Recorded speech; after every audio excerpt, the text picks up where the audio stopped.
Hey guys, what's going on? It's me, Jay.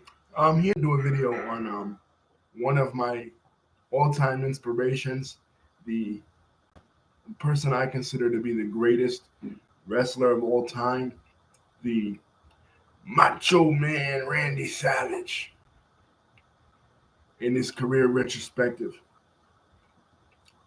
Yeah, today marks the anniversary of his passing. 14 years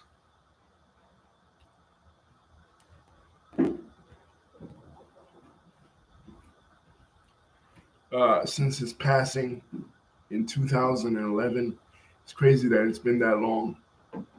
But let's get into it. I remember that day because that was a crazy day because at that time the radio slash television evangelist Harold Camping was declaring that it would be the end of the world, and it was for many wrestling fans because that was the day we lost the Macho. So uh, let's get into it. The Macho Man was born in 1952 in Zanesville, Ohio. He was the son of a Jewish mother and a Catholic father. His father had been a professional wrestler as well. He worked in various territories, but mostly in the WWA, which was Dick the Bruiser's territory in the Midwest. He worked as the Masked Miser, uh, was one of his gimmicks, and he was Angelo Poffo. Angelo Poffo was not a great wrestler. Most of the time, he was a tag team wrestler. He was managed in 1966 by um, Bobby the Brain Heenan, but mostly using the Guinness Book of World Records for doing the most sit-ups in one time, 6,000 sit-ups. He did one. Uh, he did them in increments of 33 each sit-up for a year that Jesus lived. So he was a devout Catholic. And Macho Man was raised Catholic as well. He was part of. He was one of two children, himself and Laney Poffo. Originally, Macho Man had been. Um, his family was very big baseball enthusiasts, so he wanted to be a baseball player. He actually went to the minor leagues, was in the minor leagues in training for with the Cincinnati Reds, and he had developed this technique, which was later copied by other baseball players, where he would hit his roommate Larry Hayden, I believe his name was. Anyway, he would hit the he would hit car tire with the bat to strengthen his swing and to strengthen his twitch muscles. And this was copied by other people. And he lasted in baseball, in minor league baseball, rather, until 1974. And by then, his father had established, or would go on to establish shortly thereafter, his own promotion, the ICW, the International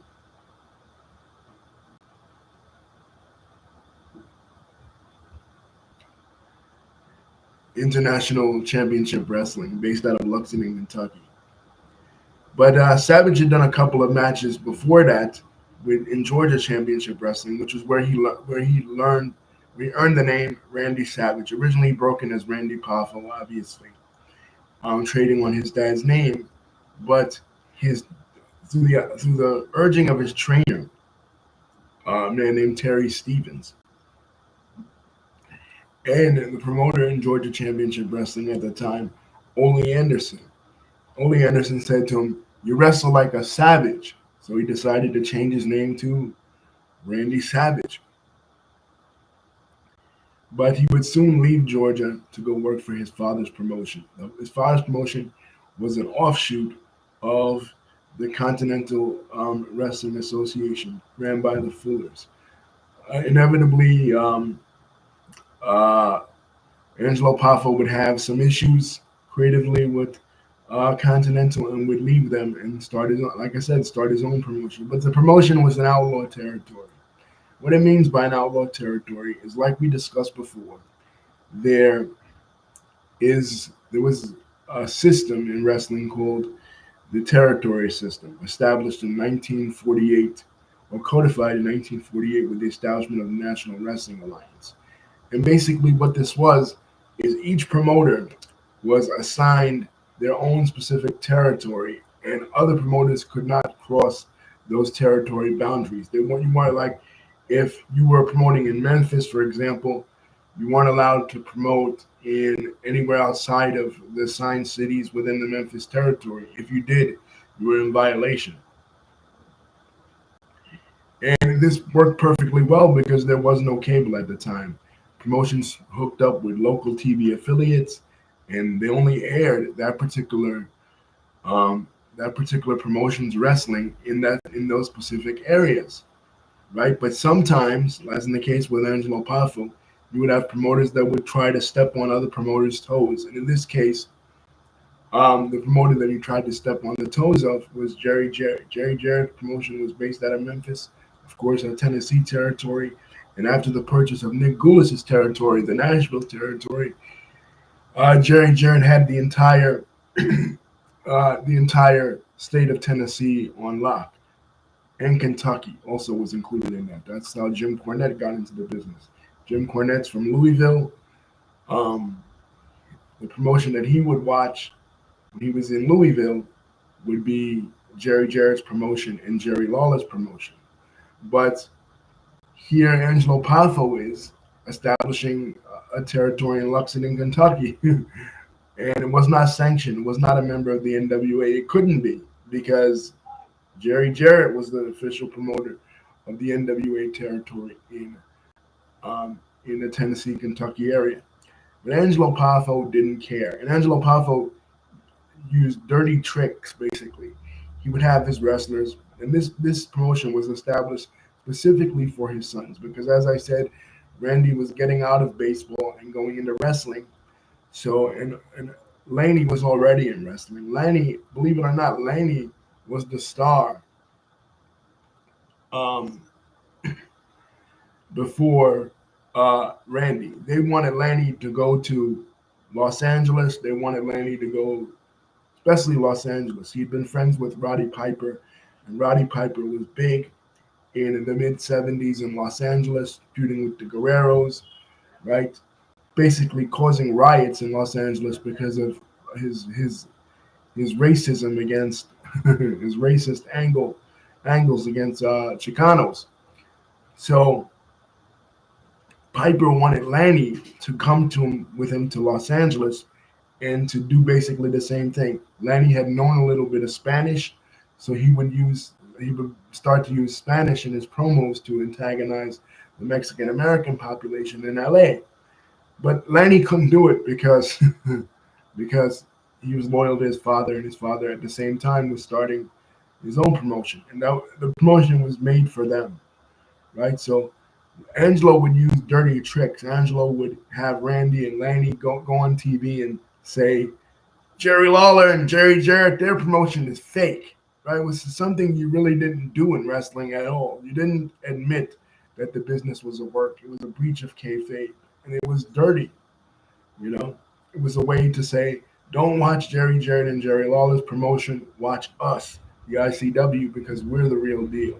And they would break kayfabe and break conventionality and go out and actually challenge, have Macho Man go out and actually challenge uh, Jerry Lawler on TV.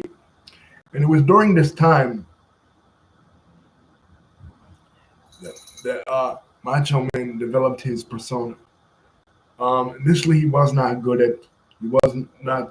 at promos. And again, Laney was the star. Laney was the the the big time wrestler because Randy had focused entirely his efforts in baseball. So Savage wanted to know um, how to do promos. So basically, he comes to Lanny and says, "Well, how do I do this? You know, how do I make this happen?" And what Lanny says is, "Just steal it. You know, who's your two favorite wrestlers? Right? He says, well, one of them is Vampiro Firpo. Now, Vampiro Firpo was an Argentinian wrestler of Armenian descent. Again, we talked about it with regards to Pope Francis, that a lot of European immigrants, well, I guess you can count, I guess, Armenia in Europe, whatever, right? Kind of Europe, kind of North Asia, whatever, right? Adjacent, European adjacent, right? They'd gone down to Argentina, and Vampiro Firpo's family was one of them, and he would have the catchphrase, "Ooh yeah," right, and do that distinct voice. It was called the Bull of the Pampas, Vampiro Firpo. And he had this wild man look. And Randy already had the name Savage, so he decided to develop a wild man look and a wild man persona as as well. And he started to use the ooh yeah thing. Um, by by the late 1970s, early 1980s, um, Savage's father's promotion was bought out by the CWA, by uh, Memphis, and they merged together. And this allowed Randy Savage to have the angle, finally bring it to TV, finally have Randy Savage versus Jerry Lawler. They've been talking about it and talking about it for years, and finally they were going to do it. And this caused problems with some of the wrestlers in the Memphis territory with uh, with the Poffo brothers. But inevitably it went over good. And by 1984, they were blowing up the wrestling scene. And at this same time, of course, we talked about it, Vince McMahon was expanding nationally. He wanted to take all the top stars. And since he couldn't have um, Jerry the King Lawler, because Lawler didn't want to leave Memphis, the other top star he decided to take from Memphis was, because Savage was in Memphis at this time.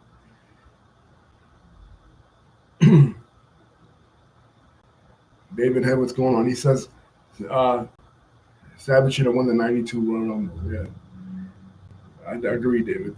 Um, uh, Savage was in Memphis at this time. The guy he decides to take is Randy. And in 1985, they bring him in to the WWF. And the angle that they developed for him was all the managers in the WWF, Bobby Heenan, for Classy Freddie Blassie, um, Mr. Fuji, all the managers in WWF are vying for his services. He's like the hottest free agent in '85 at this time. But he decides to bring in his own manager, Liz Hewlett. Now, Liz, she was from Frankfort, Kentucky. She was a local girl. She majored in communications, and she worked for Randy's father, right? And eventually, her and Randy developed a romantic relationship with each other, and they started dating. And in the beginning of 1985, they got married. And so he decides he doesn't want any of these managers. He wants Elizabeth. And the debut of Elizabeth is cool on WWF TV because you have Vince McMahon and the other WWF announcers raving and ranting about how beautiful Elizabeth is, how beautiful, how elegant she is, how graceful she is. And this had never been done in wrestling. You had valets. You had, Slave Girl Moolah, right? She was with Elephant Boy. We talked about it. She was with Nature Boy Buddy Rogers in the 60s. But these valets, they were heels. This was going to be the first time ever that a woman was going to be a valet as a babyface. It never been done before. Randy Savage was a heel, but Liz was going to be a babyface. And the storyline behind it was that Randy was going to be verbally and sometimes even not physically, but verbally abuse her. And he was going to berate Elizabeth. And the fans were going to sympathize with Elizabeth, saying, well, why don't you just leave Randy? Why you got to put up with this bullshit, right? Why you got to put up with this aggravation of him berating you, him telling you, get to the back, and you always having to open the ropes for him and everything, right? So the gimmick gets over. And Randy Savage then defeats Tito Santana for the Intercontinental Championship. And on the first pay-per-view in WWF history, because keep in mind, WrestleMania 1, we talked about it, was not a pay-per-view, right? It was a closed circuit show. On the first pay-per-view in WWF history, Randy Savage gets to the finals and wrestles the Junkyard Dog, Wrestling Classic, right? And later on in the year, he defeats Tito Santana for the Intercontinental Championship. And it was a great match. Him and Tito had tremendous chemistry. But from there, he goes on to feud with George the Animal Steele. George the Animal Steele had recently turned babyface the year before. And now they're doing a Beauty and the Beast storyline. Given that Elizabeth was heavily abused, heavily put upon by Randy Savage, it was going to be George the Animal Steele, through his simple-mindedness, was going to have a crush on Elizabeth and was going to kind of rescue Elizabeth from Randy Savage. And this culminates in a feud between them at WrestleMania 2. We talked about it in the WrestleMania review series. From there, in 1987, Randy Savage begins to have a feud with Ricky the Dragon Steamboat. They have a match, right? And Randy Savage drapes Ricky the Dragon Steamboat's throat across the guardrail and hits him with a double axe handle, injuring his throat and crushing kayfabe, his larynx. And here you have Ricky Steamboat, pretending like his throat is crushed, speaking in a hoarse voice. And they're documenting his recovery, which will culminate in a match between them at WrestleMania 3 in 1987. And this is huge for Randy Savage because Randy he's only in the company for 2 years at this time. And he's already Intercontinental Champion. He's already going to have this big match in front of 93,183 fans in Pontiac Silverdome. And going to put Ricky the Dragon Steamboat over. This match is so classic. Go back in the WrestleMania review series and we talk about it, right? Where Randy Savage, he scripts everything out. He writes everything out on paper. Him and Ricky Steamboat do meticulous planning, but the match goes over well, and Randy Savage puts over Ricky the Dragon Steamboat. And because of this, because the match, and Jesse the Body Ventura on commentary even says, "This is the greatest match I've ever seen, Monsoon." Right? He tells Gorilla Monsoon this is the greatest match he ever saw, because it really was at this time. The WWF had not been known for wrestling. Their 2 previous WrestleManias been heavily celebrity laden. People watched it for Mr. T. People watched it for Cyndi Lauper. People watched it for in WrestleMania 2, Ozzy Osbourne, Elvira, right? These type of individuals, not really the wrestling.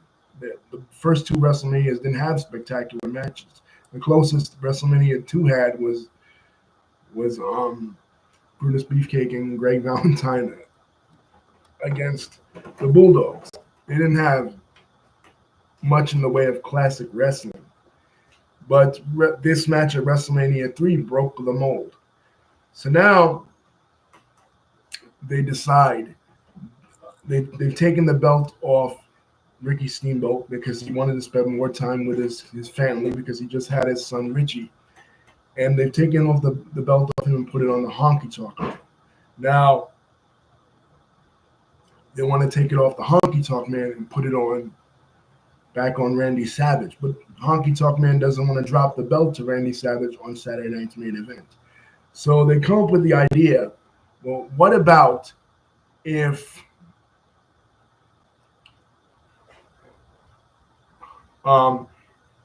Randy Savage, the World Wrestling Federation title is vacant because of the whole Hogan-Andre situation. Andre and Ted DiBiase conspire to screw Hulk Hogan out of the championship And now there is no WWF champion, right? Because Andre had it, Andre won it, and he sold it to Ted DiBiase. Jack Tunney declared that they can't do that. So it's decided at WrestleMania 4 in Trump Plaza, they're going to hold the title up for grabs in a tournament, a one-night tournament, to crown the next WWF champion. It was supposed to be Ted DiBiase, and then Ted DiBiase would go on the next year and drop it to Hulk Hogan at WrestleMania 5, also in Trump Plaza. But they decide, since they can't give Savage the Intercontinental Championship back, they decide, let's go the other direction and let's make Randy Savage the WWF champion. So that's what happens. Randy Savage in the tournament, the finals come down to him and Ted DiBiase, and he becomes WWF champion for the first time. Now, before this, on the Saturday night's main event, when him and Honky Tonk Man have the match, the Hart Foundation come out, they attack Randy Savage. Honky Tonk Man sets him up to hit him with the guitar, and Elizabeth goes to the back and she gets the help of Hulk Hogan. So Hulk Hogan comes out, he beats up the Hart Foundation and the Honky Tonk Man. Him and Randy Savage shake hands, and they form the Mega Powers. So at WrestleMania 4, it is Hulk Hogan that is going to be in his corner to help guard from Andre the Giant and Virgil. And thanks to Hulk Hogan's help, Randy Savage becomes the WWF champion again, like I said, for the first time. Now, throughout the year of 1988, Randy Savage is champion, and he's having tag team matches with Hulk Hogan, the second Survivor Series, the first SummerSlam, Mega Powers versus Mega Bucks, Andre the Giant, and DiBiase against Hogan and Savage. But during this time, Elizabeth is their manager, and Elizabeth, they start to notice that Randy starts to notice that Hulk Hogan is kind of flirting with Miss Elizabeth, kind of trying to, he puts his hand on her backside. He kind of says flirtatious things to her, right? And he'll come out and he'll save Elizabeth, but he won't come out and save the Macho Man. They have a feud with the Big Boss Man and Akeem as the Twin Towers. And Elizabeth gets knocked off the apron, and she's knocked out, and Hogan takes her to the back, leaving Savage alone, and Savage then has to wrestle both guys, and he wins in a handicap match basically against both guys. But when he goes to the back, and they're both attending to Miss Elizabeth, he says, "You have lust in your eye for Elizabeth. You were looking at Elizabeth. You were lusting after her." And Elizabeth is in the background screaming, "No, Randy, no, stop," right? Because Randy Savage and Hulk Hogan are, fighting against each other. So he grabs the title belt and he nails Hulk Hogan with it in the back in the medical facilities. And that's the end of the Mega Powers. And at WrestleMania 5, the Mega Powers explode. And that's the main event. And Hulk Hogan defeats Randy Savage, ending his reign, 1-year reign, and becomes a WWF champion for the second time. This was probably the best match Hulk Hogan had up to this point in his career. And it was a legendary feud. They carried it until later in 1989, Randy Savage wins the King of the Ring tournament by defeating Hacksaw Jim Duggan. So now he's the Macho King, and he has a new manager, Sensational Queen Sherry. And him and Hogan carried this feud until 1990, when on the Saturday night's main event, when Buster Douglas, the guy who just defeated Mike Tyson for the World Heavyweight Championship, in Japan, is the special guest referee for this match, and Hogan wins, and that's the end of this feud. But immediately, Savage goes into a feud with the American Dream, Dusty Rhodes. Right, Dusty Rhodes and his manager Sapphire start to feud with Queen Sherry and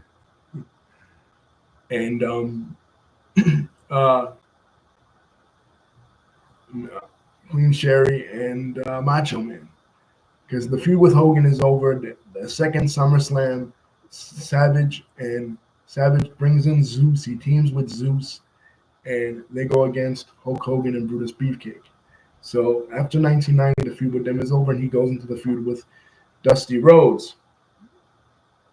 And that culminates in a mixed tag team match at WrestleMania 6 between the four of them. And Dusty Rhodes brings back the crown jewel, baby. We go over all of this, in the WrestleMania review series. And Savage interferes on Liz interferes on Sapphire and Dusty's behalf, costing Savage and Sherry the match. And that is WrestleMania 6. Now we go into the Royal Rumble 1991. Randy Savage wants a WWF title shot against the WWF champion, the Ultimate Warrior. Uh, Sherry gets on her knees. She begs Warrior. Warrior says no. So Savage says, okay, you don't want to give me the WWF title shot. And in the match at the Royal Rumble, he cost Warrior the championship. And he hits Warrior. Was it awesome, David? Not really. We'll get there. He cost Warrior the championship. But now that sets up him and Warrior at WrestleMania 7 in a career-ending match. The match between the Ultimate Warrior and Randy Savage is awesome at WrestleMania 7. The best match on the card that night. And again, just like with Hogan, probably the best match that the Ultimate Warrior ever had in his whole career. Warrior wins, and technically Savage is out of the WWF. And Sherry turns on him. She attacks him. Liz gets out of the audience. She beats up Sherry. And it's the reunion of Randy Savage and Elizabeth, a really emotional moment at WrestleMania 7. But Savage is retired now, so most of the time now he's a commentator on Superstars along with Roddy Piper and Vince McMahon. But he decides to propose to Miss Elizabeth.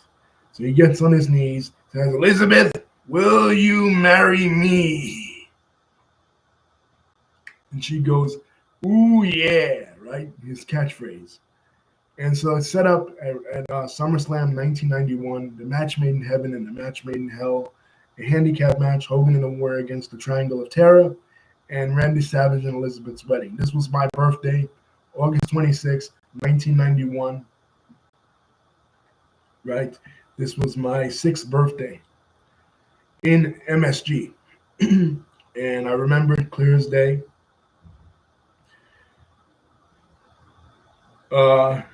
The wedding, and they didn't do any shenanigans for the wedding. Usually in wrestling weddings they do shenanigans. Somebody interferes, like or in Triple H and Stephanie McMahon's case. Triple H was marrying Stephanie McMahon instead of Test, which was supposed to be the angle. But in this case, they don't do that. They wait till after the wedding. Randy Savage and Elizabeth finally married on TV. They were already married years before in real life, but on TV they finally got married.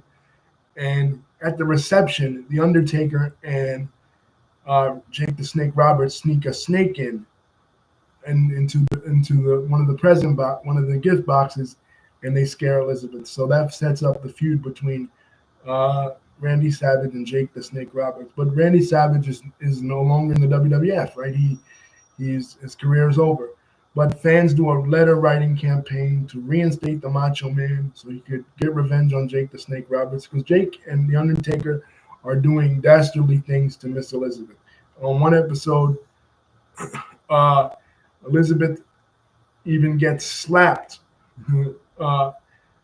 by Jake the Snake Roberts, and Jake is behind the curtain, and they're coming back to the back, and he only looks like he's going to hit Miss Elizabeth with a chair.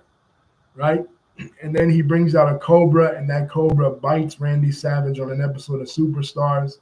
So Jake the Snake Roberts, man, he's really terrorizing the Macho Man. So fans want to see Macho Man come back and win a match against Jake Roberts. And it finally happens at Tuesday in Texas in 1991, the same event where Hogan wins the WWF Championship for the 4th time against The Undertaker.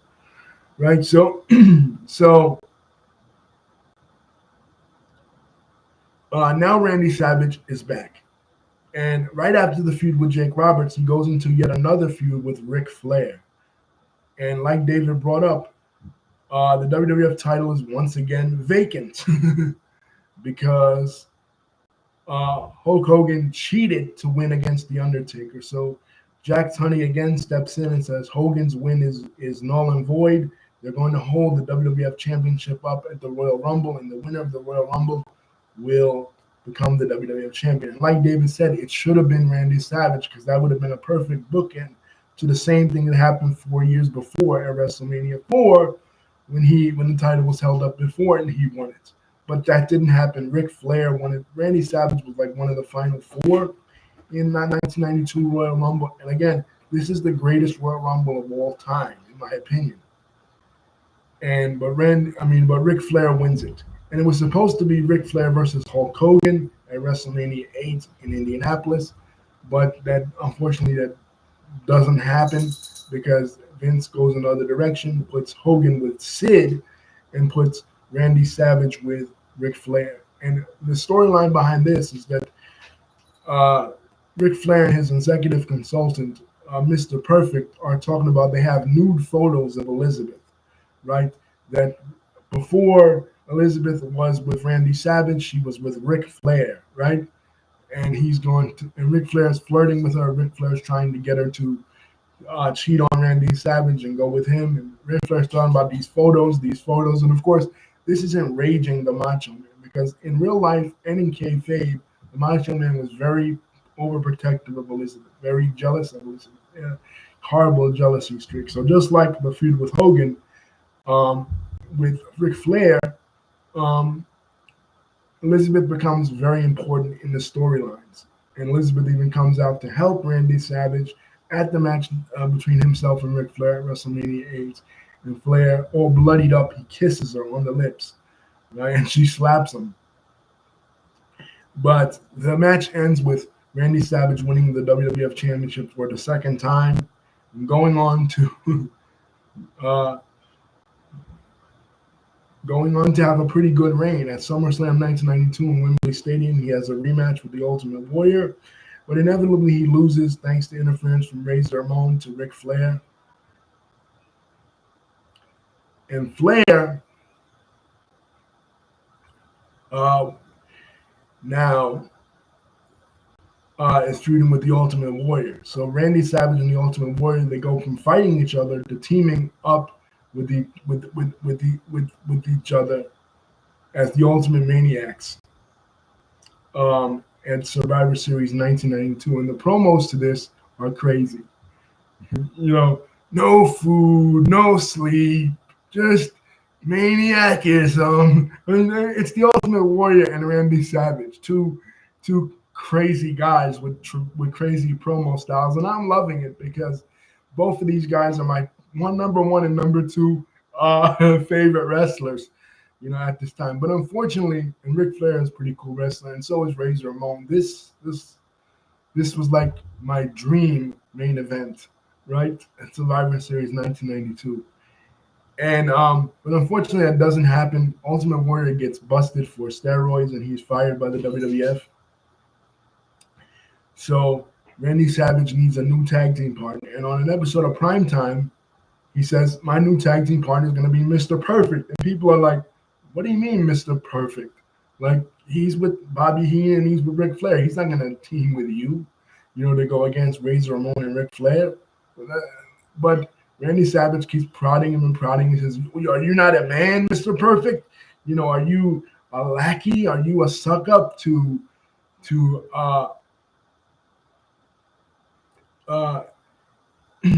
Ric Flair and Bobby Heenan saying, no, he's not. Of course he's tough. Of course he's not a coward, but he's just loyal to Ric Flair. Finally, Heenan snaps and he starts insulting Mr. Perfect. He says, you walk behind Ric Flair. You walk behind Ric Flair. Right? And then Mr. Perfect's like, fuck this. And then he slaps Heenan around and Heenan's on his hands and knees begging, please, please, please. And at the end of it, he goes, look what they've done to us. Look what you allowed Randy Savage to do to us. But the match at Survivor Series 1992 is great, right? A tag team match between Ric Flair and Razor Ramon versus Randy Savage and Mr. Perfect. Goes over well. Perfect and Savage's team wins. Now, by 1993, especially after the Royal Rumble, Savage loses to Yokozuna. He's the final two. Yokozuna. He pins Yokozuna. Yokozuna tosses him out over the top rope. By 1993, Randy Savage is not in the WWF anymore. He's left the promotion. I mean, he's in the WWF still. Pardon me, but he's not wrestling anymore. He's just a commentator. Raw has started. He's a commentator because uh, Vince McMahon believes that he's not. He's too old to be a main event competitor. He pushed Hulk Hogan out. Now he's pushing Randy Savage out. He wants to usher in a new generation, the Bret Harts and the Shawn Michaels and the Razor Ramones of the world, right? These new guys. So he puts Savage in just commentary, right? He's part of the original Raw team, himself, Bob Bartlett, and Vince McMahon. On the January episode of January 9th, 93 episode of Monday Night Raw. But Randy Savage still believes that he can do more, and occasionally he does wrestle, right? They put him in a feud with Crush. Now, him and Crush, of course, Bryan Adams, real-life friends. And the storyline behind this was there was a body slam challenge at the USS Intrepid on July 4th, 1993, and all the athletes, the NFL, we talked about it in the Lex Luger video, all the athletes are trying to slam the big mighty Yokozuna, and finally Lex Luger does it. But during this, Yokozuna and Crush get into a feud. And on an episode of Raw, Crush and Yokozuna are having a match, and Yokozuna delivers several banzai drops to Crush. And Randy Savage, his supposed friend, is sitting at the commentary table just watching as Crush gets injured. Now, Crush is out for several months after this, and when he finally comes back, Bobby Heenan brings him back.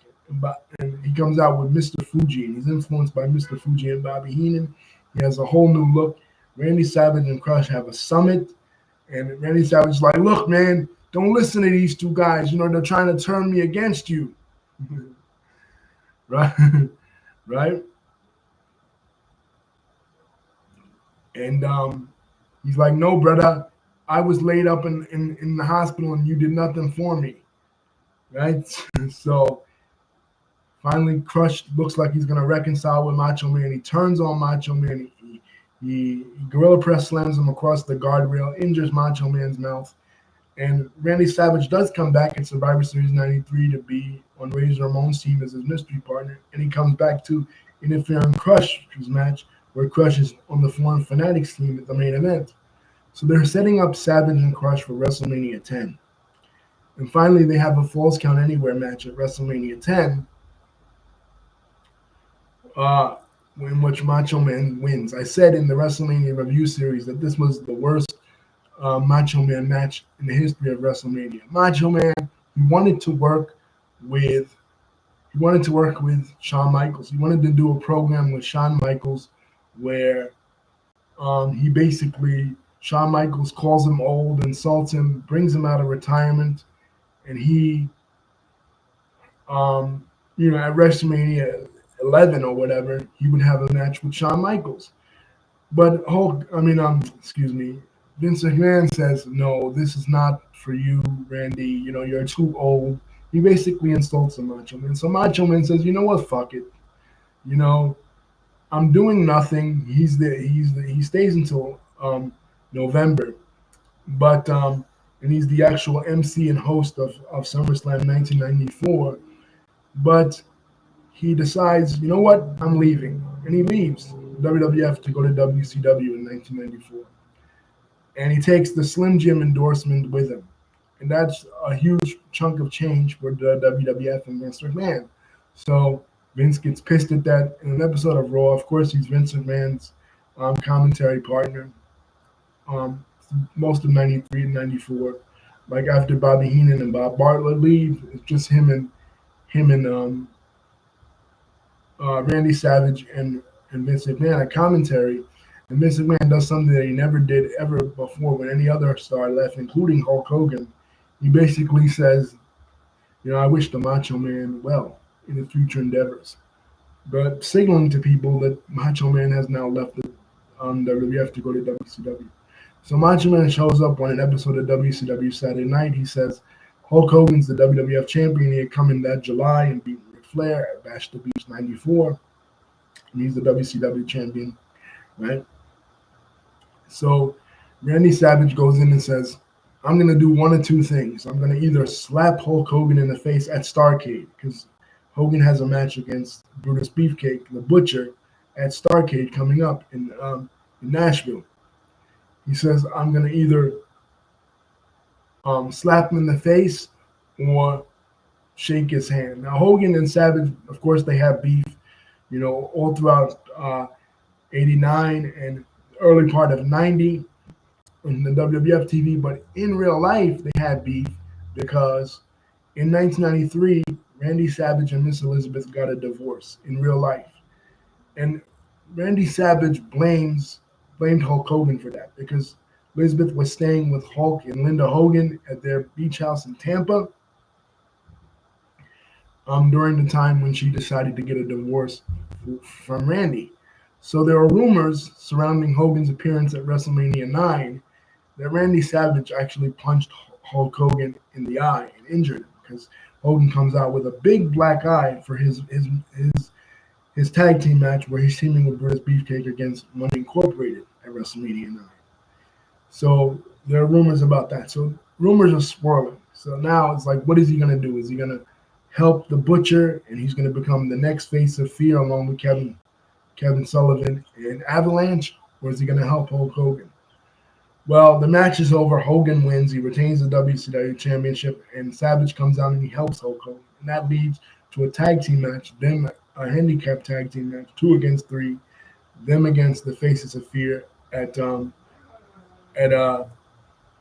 January 1995's Clash of Champions. They're the Monster Maniacs. I don't know why they were called that. They weren't, I guess, allowed to use the Mega Powers name or whatever, right? But they're friends on camera, and Savage is friends with all the other baby faces, particularly Sting. The next event, Super Brawl 5, he teams with Sting in a match against in a match against the Avalanche and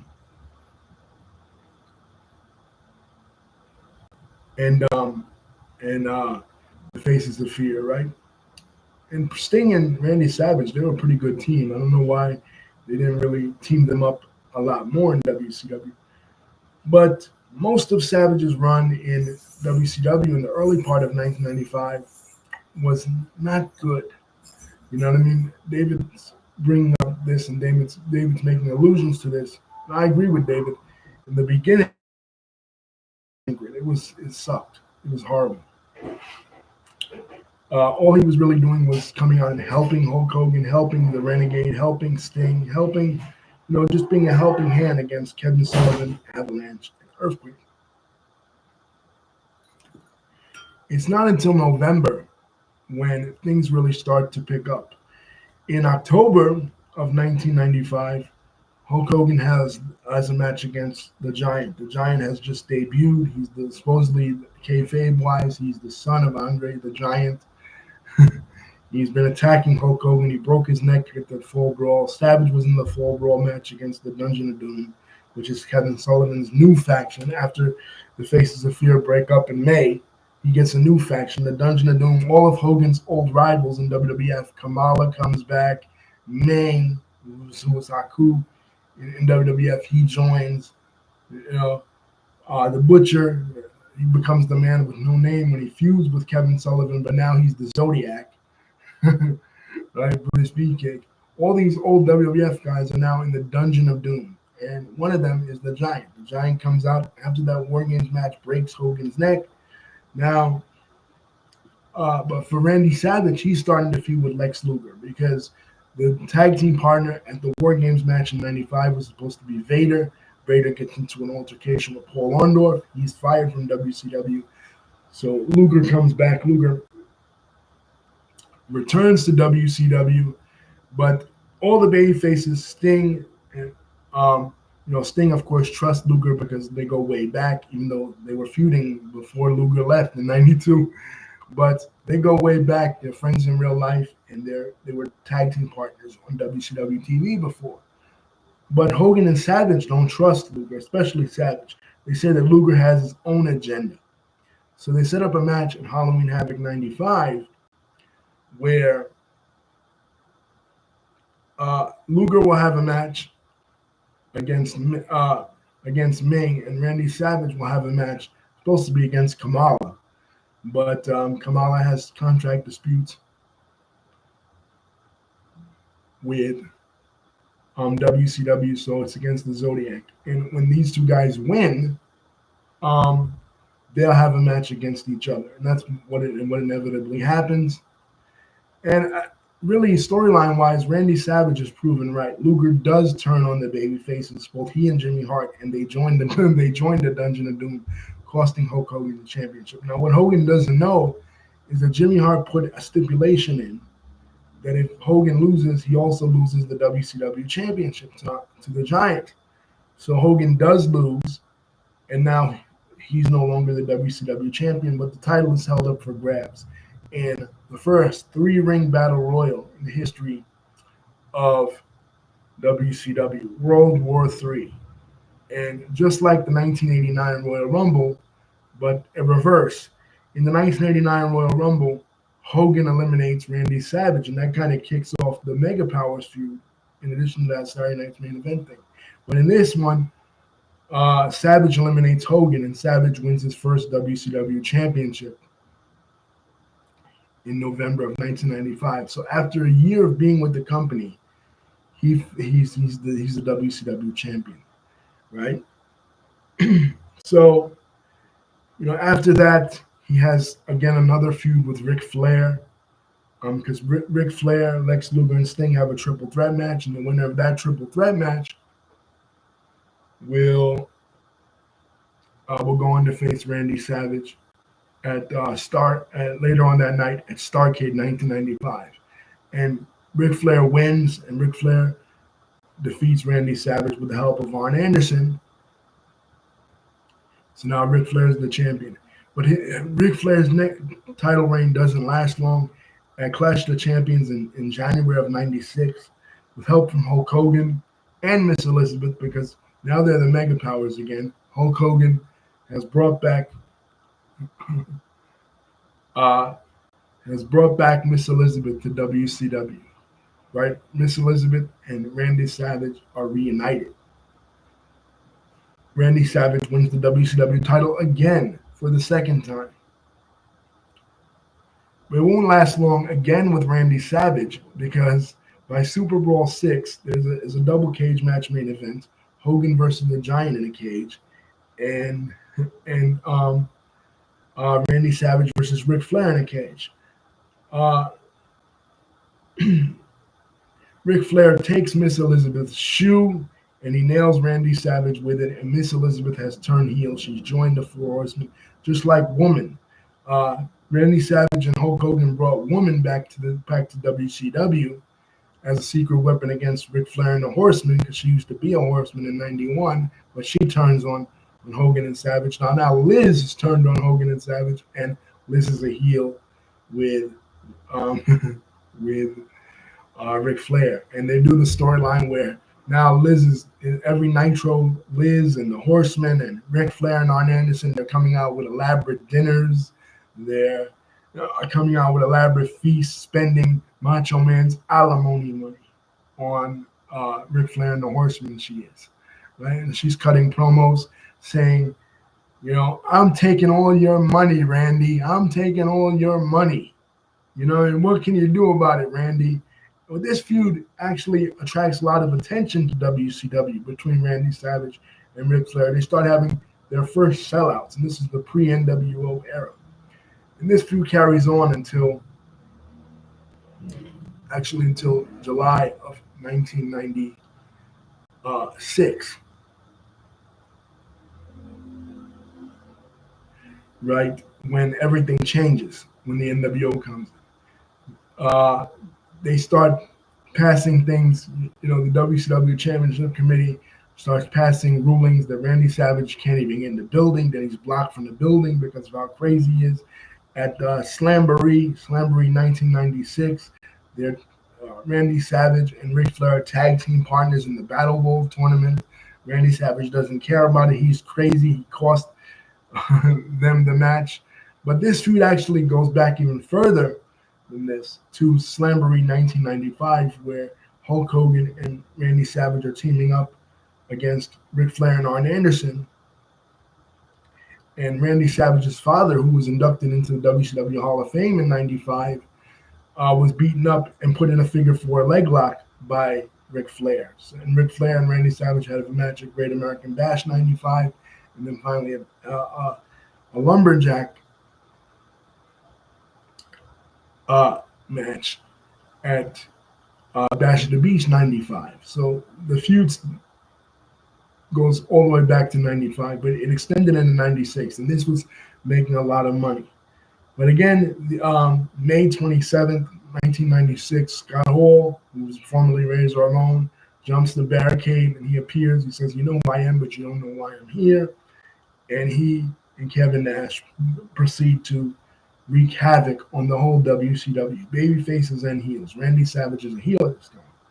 I mean, a face at this time. So it says, get three. Kevin Nash and Scott Hall say, get three guys together. See if you can get enough guys off a dialysis machine to form a team. That's a quote from Kevin Nash. And they get Randy Savage, Sting, and Lex Luger in a six-man tag in July of '96 against Scott Hall and Kevin Nash. Bash at the Beach. Now, we all know what happens here. Hulk Hogan comes in, he turns heel. But who does he drop the leg drop on? Randy Savage, right? His former friend and tag team partner. They've been friends ever since Randy Savage came into WCW in '95, and people know they have history from before that, right? So it is Randy Savage that becomes the target of the NWO's vitriol. All the baby faces in WCW, all the WCW wrestlers, the Horsemen, the Dungeon Doom, the Nasty Boys, Lex Luger, Sting, all of these guys are a target of the NWO, Hogan, Hall, and Nash. But it is particularly Randy Savage. This culminates in a match between the two of them at Halloween Havoc 1996. Now, Hogan and Savage, that is. But during this time, the NWO has kidnapped Miss Elizabeth, right? And they force Miss Elizabeth on WCW Saturday Night to cut this interview where she's crying to Randy Savage. She's begging Randy Savage, please help me from Hulk Hogan. She's no longer a member of the Four Horsemen now. The NWO has kidnapped her, and she's coming out with the NWO, and they're using her to torture Randy Savage in the lead up to this match. They paint a yellow streak on his back. They're really beating up Randy Savage, a hell of a lot, making fun of his baldness, even though Hulk Hogan himself is bald, right? So they have the match at Halloween Havoc 96. It's a horrible match, really, and the Giant helps Hulk Hogan defeat, because the Giant has turned to the NWO now. He's turned on the Dungeon of Doom, and he's with the NWO. He helps him defeat Randy Savage. And Randy Savage, after this, is gone from WCW. And there are rumors at Survivor Series 96 that he would return to the WWF. Unfortunately, this doesn't happen, and there are several reasons why. One of the reasons is believed that before Randy Savage left the WWF in 1994, that he had an affair with an underage Stephanie McMahon. And Vince found out about this, and he was going to bring Randy Savage in as the mystery tag team partner for the babyface team. This is the same match where The Rock debuted, right? It ended up being Jimmy Snuka, who was inducted into the WWE Hall of Fame, the evening before that. But it was supposed to be Randy Savage. There were rumors, right? But when Vince finds out about it, Vince is like, we're never bringing Randy Savage back. So apparently they say that's the reason. So there's only two companies at this time, so he has to go back to WCW. So how they bring him back into WCW is that one night on Nitro in January of '97, he comes out of nowhere and starts beating people up in WCW. Max Muscle, Alex Wright, in the middle, and he stages a sit-in the middle of the ring. He's not letting any of the action happen on this episode of Nitro. They're in the United Center in Chicago. He's not letting any of the action happen until Sting comes out. Sting is already a free agent. Sting has already said he's not aligned with WCW or the NWO. He comes out, he pushes Randy Savage with the bat, and then him and Randy Savage leave together. Now, they were supposed to do an angle where Sting and Randy Savage set up an intermediary between the NWO and WCW, where they're like a rebel faction. They're not WCW and they're not NWO. They're on their own. They both start appearing in the rafters. They both start overlooking both WCW wrestlers and NWO wrestlers. But unfortunately, this doesn't happen. They go a different direction, and they decide in Super Bowl 7 in Hogan's rematch against Roddy Piper, because Roddy Piper, at the end of Halloween Havoc 96, Roddy Piper comes to WCW. He challenges Hulk Hogan. They have a match at Starrcade 96. and Piper beats him, but Piper doesn't win the WCW championship. So now Piper, finally in January of 97, Piper is challenging for the WCW championship, and Randy Savage comes out. We think he's going to help Roddy Piper beat Hulk Hogan because he had the animosity with Hogan, and the NWO made his life a living hell. When Hogan turned heel, he turned heel on Randy Savage. But no, he doesn't. He cost Piper the match, and Hogan retains the championship. And Randy Savage is now the newest member of the NWO. And now Elizabeth is still in the NWO. She's not a reluctant member of the NWO. She is now once again managing. Both she and the Macho Man are heels. She is now managing a newer version, a black and white NWO version of Randy Savage. And an uncensored 97 in February. In March, February was the Piper main event because January was the sold out, the NWO pay-per-view. Savage wasn't there for that. But in March of 1997, now the tables have turned. Now Savage is starting to talk about dirty, sexually explicit pictures of somebody else's wife. That is Kimberly Page. He brings out a dirty magazine of the former Diamond Doll, Kimberly Page, who's the real life of Diamond Dallas Page, even though on TV they were split up, right? She was the booty babe. First she was Johnny B. Bad's manager, and then she was the booty babe. But now they reveal, you know what? She's still with DDP, which fans already know, and they Elizabeth and Randy Savage start to taunt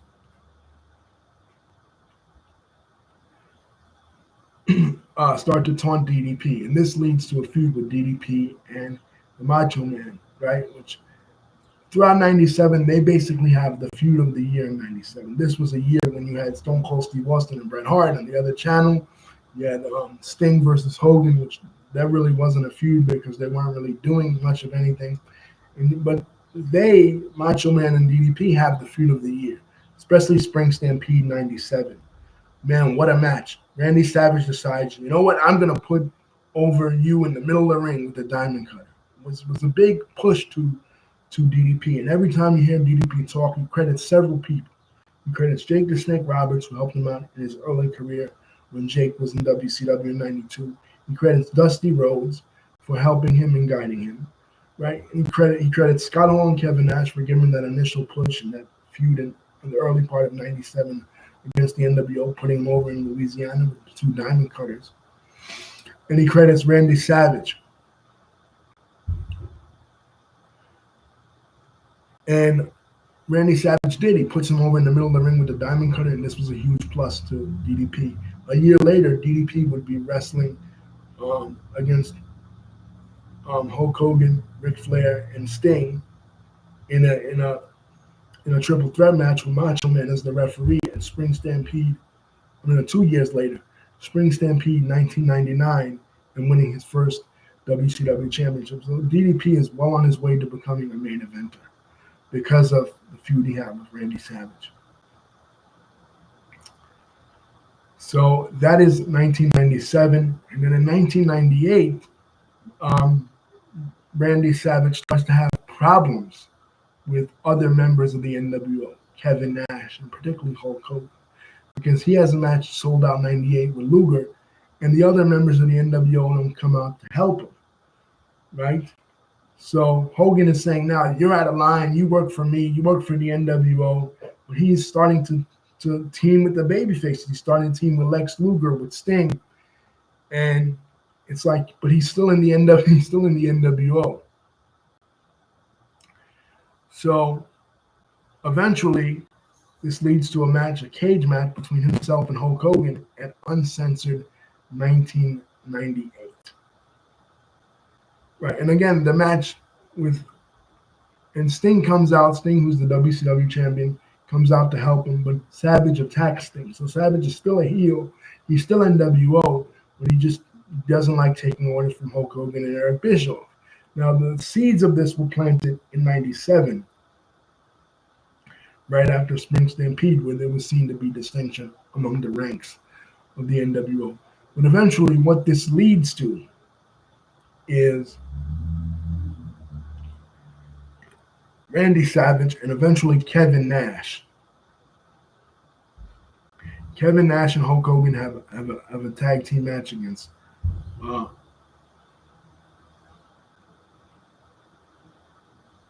against Roddy Piper and the Giant, a bat match.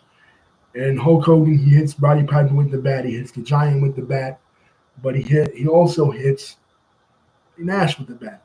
So later on in the night, Nash comes back in the World Heavyweight Championship match between Savage and Sting, and costs Sting the WCW Championship against Randy Savage. Now Randy Savage has won the WCW title for the third time.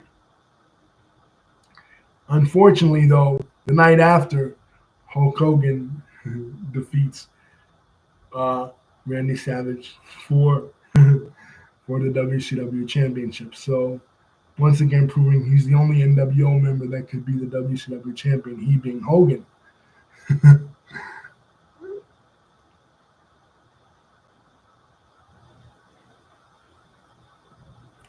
But on May 4th, 1998, Randy Savage and Kevin Nash come out and they introduce the new colors of the NWO, the red and black NWO. And this was a really cool t-shirt design. So cool, as a matter of fact. Um, it it's entered the pop culture zeitgeist, just like the original NWO design. Kylie Jenner was seen a couple of years ago wearing it. And Kylie Jenner, maybe she does, maybe she doesn't know what this actually stands for. But it's just like me when I was a kid wearing the Malcolm X shirt. I didn't know what it meant, but I was wearing it because I thought it looked cool. So this was like the NWO Wolfpack design. But they formed the NWO Wolfpack, and they bring Kurt Hennig in, but Kurt Hennig and Conan, other NWO members, but Kurt Hennig eventually turns on them and rejoins NWO Black and White. So now there's two NWOs, and Randy Savage is part of the Wolfpack. Lex Luger joins, eventually Sting joins. And this lasts until the end of 1998 when the finger poke of doom happens and the NWO reunites. Now, Randy Savage is not seen or heard from. It's just Lex Luger, it's just Big Papa Pump, it's just Buff Bagwell, these members of the NWO. Randy Savage is not seen or heard from until much, much later in 1999 when he returns with a whole new look. Medusa's in his corner now. Gorgeous George is in his corner, right? Gorgeous. His family owns the rights to Gorgeous George, the wrestler's name, because Gorgeous George, the original Gorgeous George, was destitute right before he passed away in 1963. So Angelo Poffo helped him. And because of this is one of the reasons why Gorgeous George's theme song became Macho Man's theme song, Pomp and Circumstance, right? Became his theme song in WWF because Randy Savage's family owned the rights to it. So they were going to use it to bring Lanny in as the new Gorgeous George in WCW, but eventually that fell through. So he brought in his girlfriend to be his manager as Gorgeous George, a woman. But and they bring Sid in and they form Team Madness. This is a successful gimmick right? Sid is back in WCW. So much so that it leads to Randy Savage in July of 1999 winning the WWF Championship again in a tag match, Kevin Nash and Sting taking on Sid and Randy Savage. First time ever the WCW title was decided in a tag match. Randy Savage was once again the WCW Championship for this time the fourth time. WCW champion for the fourth time. But once again, Hulk Hogan, who's now a babyface, right? Because they did the double turn in Uncensored 99 with him and Flair. He comes out, he defeats Randy Savage once again to become the WCW champion. It's like, fuck, Hogan. Like, do you have to do this to me all the time? Right? 3 of Hogan's title reigns, he ended, world title reigns, ended by defeating the Macho Man. So it's like, what the fuck? Right? So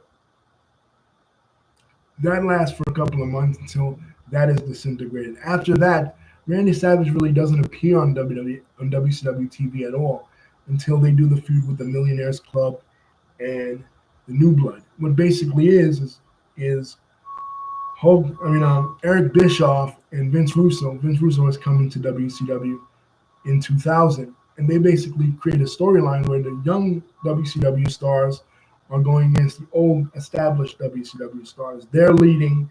Russo and Bischoff revamp WCW, take away all the titles or whatever, and they're leading a faction of the newer wrestlers, like a new version of the NWO, basically, like a modern day version of the NWO.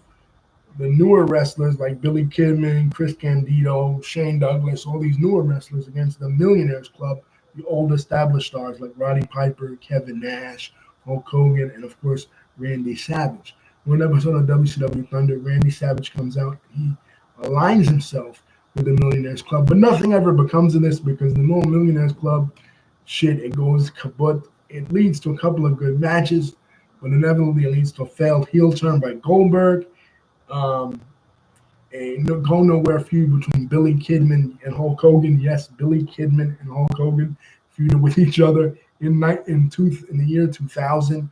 What a mess!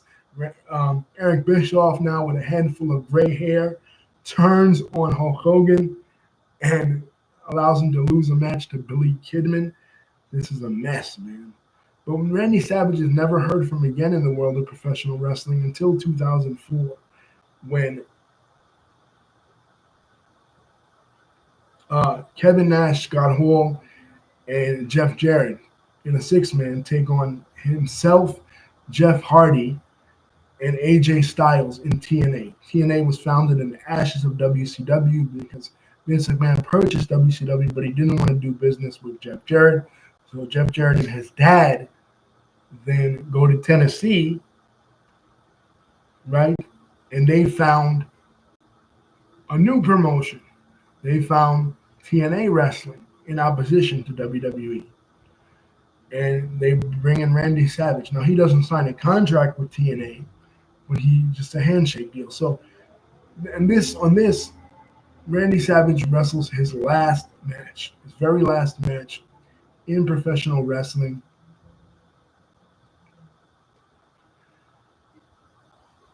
Crazy. He started his career in Tennessee under Jeff Jarrett, in mainstream wrestling outside of his dad's promotion. And he ended his career working for Jeff Jarrett and Jerry Jarrett in Tennessee in TNA. WWE never brings him back, but he does other things. He's in the first Spider-Man movie because one of his original gimmicks was like a Spider-Man when he first started wrestling people. So in the Sam Raimi Spider-Man, he's in it as Bonesaw McGraw. Bonesaw is ready. And that's one of his, movie performances. He has several. He's in the Ready to Rumble, the 2001 WCW movie starring David Arquette that resulted in David Arquette winning the WCW championship, right? He is in Space Ghost Coast to Coast, right, as Space Ghost's dad, right? He is in Dexter's Laboratory in that cartoon as well. And of course, the Slim Jim commercial. So he made an impact not only in professional wrestling, but in pop culture as well.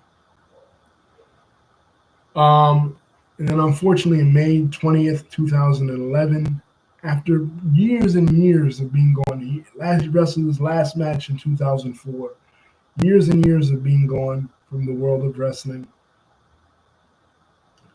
Randy Savage passes away from a car accident. I mean, from a heart attack while driving a car that resulted in a car accident. He just reunited with his high school sweetheart and gotten remarried. He was starting a whole fresh new lease on life, and unfortunately, it wasn't to be. 10 days before this, his dog passed away, and he spread his dog's ashes out. And Lanny Poffo, his brother, the genius, says that he wanted his ashes to be spread next to the dog. And WWE releases a DVD right away with no commentary on it. Now, again, now it's 2011. WWE is owning basically all of wrestling. You know what I mean? TNA still exists, but they honored Randy Savage with a 10-bell salute because obviously he was there for his last match. But most of his career is WWE, his WCW career, and of course his WWF career, all covered by WWE. They even buy the rights to ICW. And fans are like, well, when's Randy Savage going to go into the Hall of Fame? There's not a Hall of Fame without Randy Savage, right? They brought the Hall of Fame back in '94, and those were the questions. When is Warrior going to go in? When is Bruno Sammartino going to go in? And when is Randy Savage going to go in? And Owen Hart. And out of all those guys, Owen Hart's the only holdout because of his wife, right? But people are like, this wouldn't be a WWE Hall of Fame without Randy Savage. You need to put Randy Savage in. But one of the stipulations that Randy Savage always had is if I go in, Lanny has to go in, as Leaping Lanny and also as the genius. And my dad has to go in. Now, the dad is an issue because for some reason, the old timers of professional wrestling reject Angelo Poffo. Like I said, Slamboree 95, Angelo Poffo going into the WCW Hall of Fame caused Gordon Solie to leave WCW, to part ways with WCW, a company that had been in with for several decades. And in 1987, they were having a Legends Battle Royal in New Jersey, organized by Chief Jay Strongbow. Lou Thez, all the wrestlers from the 50s and 60s were going to be there.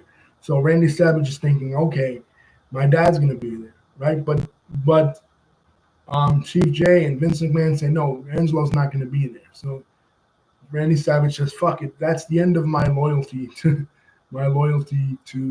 WWF. If ever I get the chance to leave this company, I will. This was in '87, right? He was just 2 years in with the company.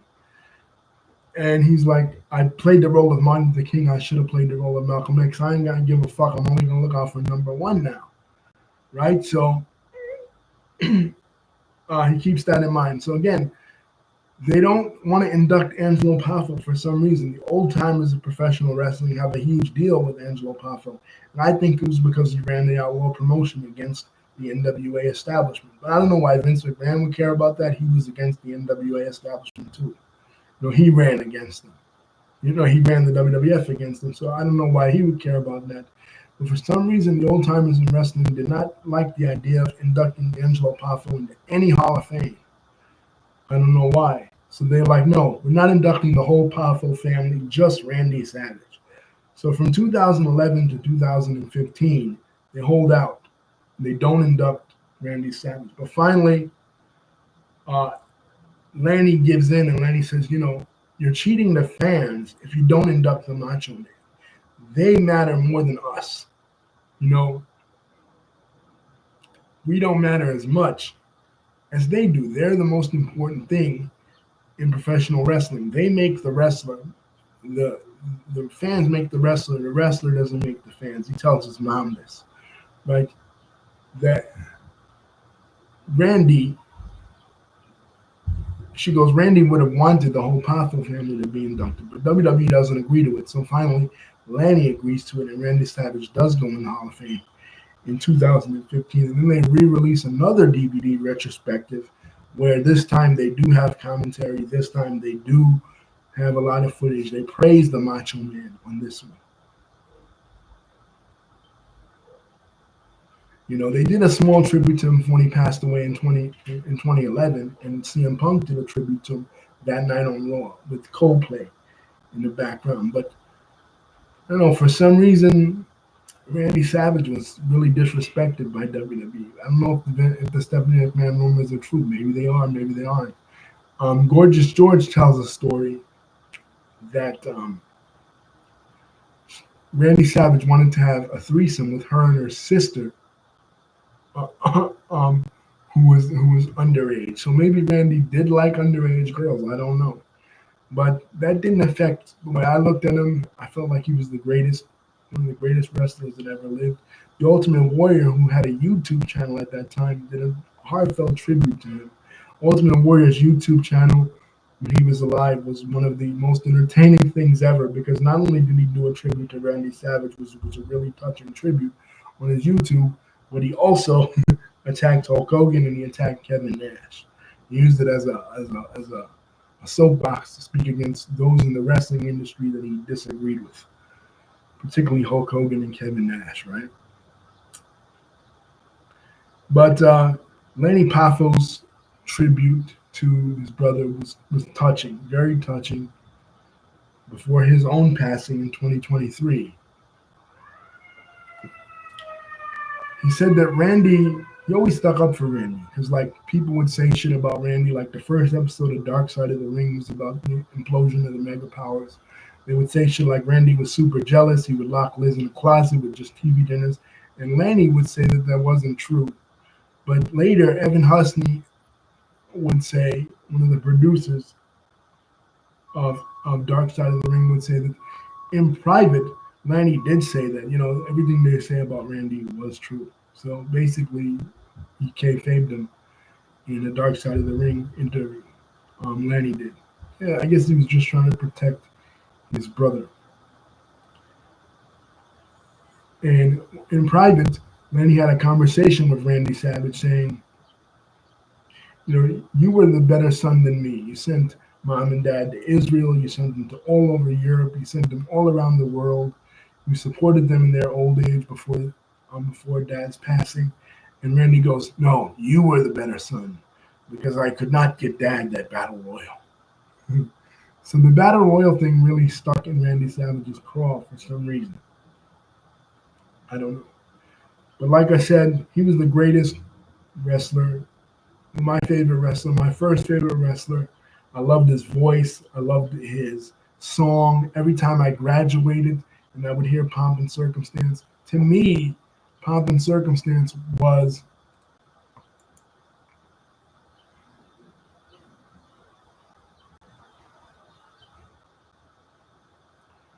Randy Savage's song.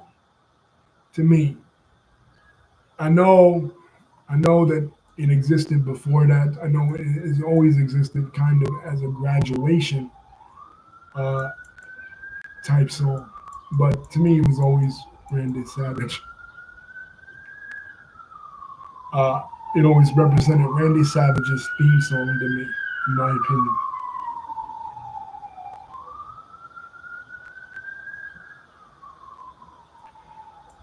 And like I said, he was in several movies.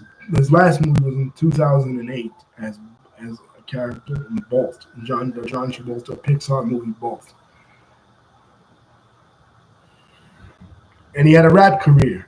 Randy Savage in 2004 released a rap album called Be a Man, in which he has a song dedicated to Kurt Hennig and a song dissing Hulk Hogan. You know, Randy Savage, the rapper. Be a man, Hulk. And he challenged Hulk Hogan to a shoot match in 2004. What a year for Randy in 2004, man.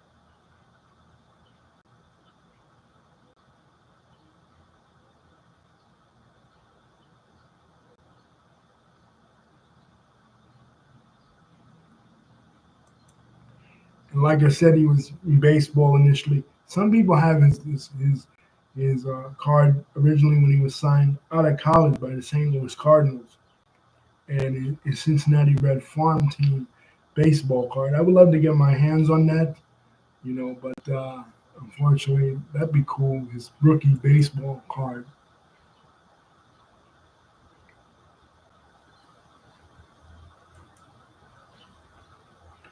He was honored in 2023 by Dutchess County, New York. That made